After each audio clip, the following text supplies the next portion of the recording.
बड़ी खबर मिल रही है, जहां यूपी दौरे पर हैं भाजपा के राष्ट्रीय अध्यक्ष जेपी नड्डा। आज काशी विश्वनाथ मंदिर में करेंगे दर्शन पूजन और वाराणसी से गाजीपुर देखिए वो जाएंगे और वहां पर मुलाकात होगी कार्यकर्ताओं के साथ। बूथ कार्यकर्ताओं को संबोधित करते हुए जेपी नड्डा नजर आएंगे और इसी के साथ सीएम योगी भी जेपी नड्डा के साथ ही मौजूद रहेंगे।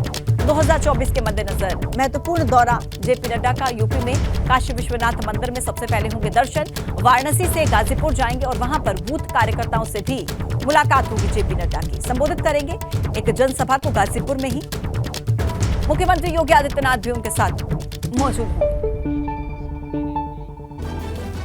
तो जेपी नड्डा के इस दौरे को लेकर पूरी जानकारी आपको दे रहे हैं। गाजीपुर से मिशन पूर्वांचल की शुरुआत होगी। देखिए गाजीपुर में बड़ी जनसभा करते हुए भी नजर आएंगे जेपी नड्डा और जनसभा में मुख्यमंत्री योगी आदित्यनाथ भी मौजूद रहेंगे। 24 की चुनावी तैयारियों की समीक्षा करने वाले हैं नड्डा और 2019 में गाजीपुर सीट भाजपा हार गई थी।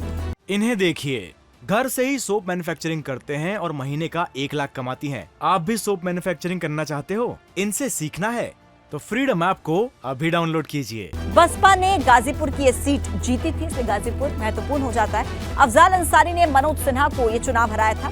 यूपी की हारी हुई सीटों पर भाजपा का खास तौर पर फोकस है। 2014 में 8 सीट, 2019 में 16 सीटों पर भाजपा हारी थी और इसी पर अब फोकस है। जेपी नड्डा गाजीपुर में पहुंचेंगे और देखिए गाजीपुर का जातीय समीकरण आपको हम समझा देते हैं कैसा है। 18 लाख से ज्यादा वोटर्स हैं गाजीपुर में। पिछड़ी जातियों के वोटर्स जो हैं सबसे ज्यादा हैं। दूसरे नंबर पर आते हैं दलित जाति के वोटर्स। इसी के साथ तीसरे नंबर पर मुस्लिम वोटर्स आते हैं। कुशवाहा जातियों की गोलबंदी काफी अहम हो जाती है। यादव प्लस मुस्लिम प्लस दलित वोट को मिलाकर करीब 50% के आसपास। पसमानदा मुसलमानों का बड़ा वोट बैंक यहां पर माना जाता है। भाजपा की खास नजर है। पसमानदा मुस्लिम समाज से आते हैं दानिश आजाद अंसारी। योगी सरकार में मंत्री हैं दानिश आजाद अंसारी। तो देखिए गाजीपुर का जातीय समीकरण हमने आपको बताया और यही वजह है कि गाजीपुर पर खास फोकस है। और वाराणसी से UP bureau chief Viresh Pandey इस वक्त हमारे साथ जुड़ गए हैं। ज्यादा बातचीत उनसे कर लेते हैं, जानकारी उनसे ले लेते हैं। वीरेश जी, गाजीपुर पहुंचेंगे जेपी नड्डा और जिस तरीके से हमने देखा 2014 के जो नतीजे आए, 19 के नतीजे आए, हारी हुई सीटों पर लग रहा है बीजेपी का खास फोकस है। गाजीपुर को किस तरीके से महत्वपूर्ण माना जाए आज? देखिए, नरेंद्र मोदी सरकार तृतीय बनाने के लिए पहुंचे हैं जेपी नड्डा राष्ट्रीय अध्यक्ष। 1 साल जो उनकी कार्यवधि बढ़ी है उसके बाद वो कहां पहुंचे हैं? काशी पहुंचे हैं। काशी कोई सामान्य शहर नहीं है, कोई इलाका नहीं है, बल्कि ये पूर्वांचल की राजधानी है।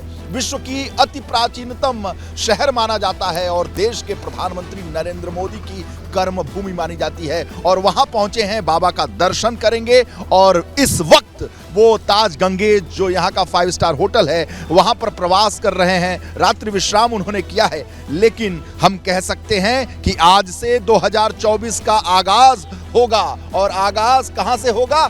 गाजीपुर की धरती से होगा। वो कोई सामान्य धरती नहीं है, बल्कि वो गढ़ रहा है समाजवादियों का, वो गढ़ रहा है वामपंथियों का। और आज भी 2022 में भारतीय जनता पार्टी की एक भी सीट वहां पर नहीं है और 2019 में वहां सांसद भी भाजपा का नहीं बन पाया। यानी भारतीय जनता पार्टी उन सीटों पर अब फोकस करना शुरू कर दी है जहां पर वो 2019 में चुनाव हारी थी। लगभग 14 सीटें हैं पूरे उत्तर प्रदेश में, उसमें से गाजीपुर भी एक है और गाजीपुर में समाजवादियों का गढ़ कहा जाता है। ओम प्रकाश राजभर भी जो पूर्वांचल में अपना प्रभाव रखते हैं वहीं से विधायक हैं। उनके 2 विधायक हैं, 5 समाजवादी पार्टी के विधायक हैं।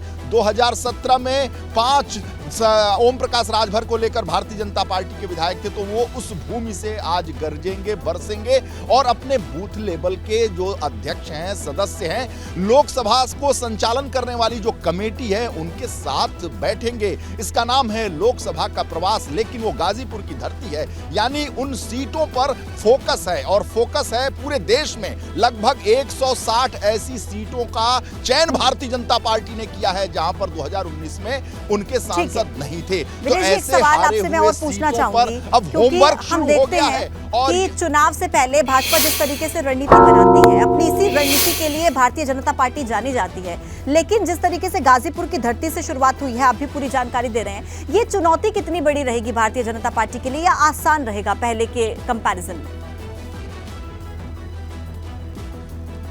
देखिए, भारतीय जनता पार्टी ऐसी पार्टी है जो बूथ लेवल से काम करती है, पन्ना लेवल से काम करती है और उसकी सबसे छोटी इकाई तक उसके अध्यक्ष मिलते हैं। आज जो गाजीपुर में कार्यक्रम है उसमें बूथ के अध्यक्ष, सदस्य और तमाम पार्टी के नेता कार्यकर्ताओं से राष्ट्रीय अध्यक्ष की मुलाकात होगी। उसमें मुख्यमंत्री योगी आदित्यनाथ भी होंगे। और मैं सबसे महत्वपूर्ण गाजीपुर की आपने बात की तो कह दूंगा कि उत्तर प्रदेश में बाबा का बुलडोजर का शासन इस पूरे उत्तर प्रदेश की पहचान हो गई है। मैं मुंबई के दौरे पर था, मुख्यमंत्री योगी आदित्यनाथ के साथ फिल्मी दुनिया के लोग मिल रहे थे, इंडस्ट्रियलिस्ट मिल रहे थे। सबने इस बात की सराहना की कि कानून का राज है, बुलडोजर का शासन है और 2022 में योगी सरकार अगर रिपीट की है तो उसमें बुलडोजर का शासन और मोदी जी के राशन की सबसे बड़ी भूमिका है। एक ट्रेडमार्क हो चुका है बुलडोजर का शासन यानी कानून का शासन। और इसकी शुरुआत हुई थी गाजीपुर से, भय मुक्त गाजीपुर। और हम कह सकते हैं कि उन माफिया मुक्त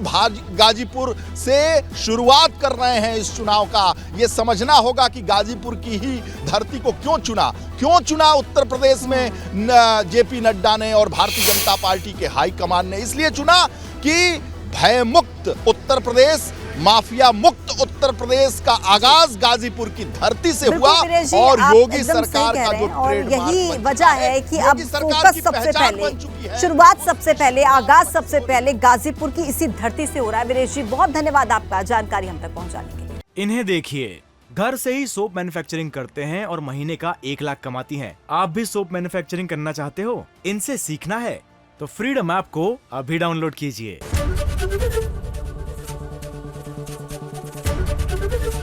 एबीपी गंगा, खबर आपकी, जुबान आपकी।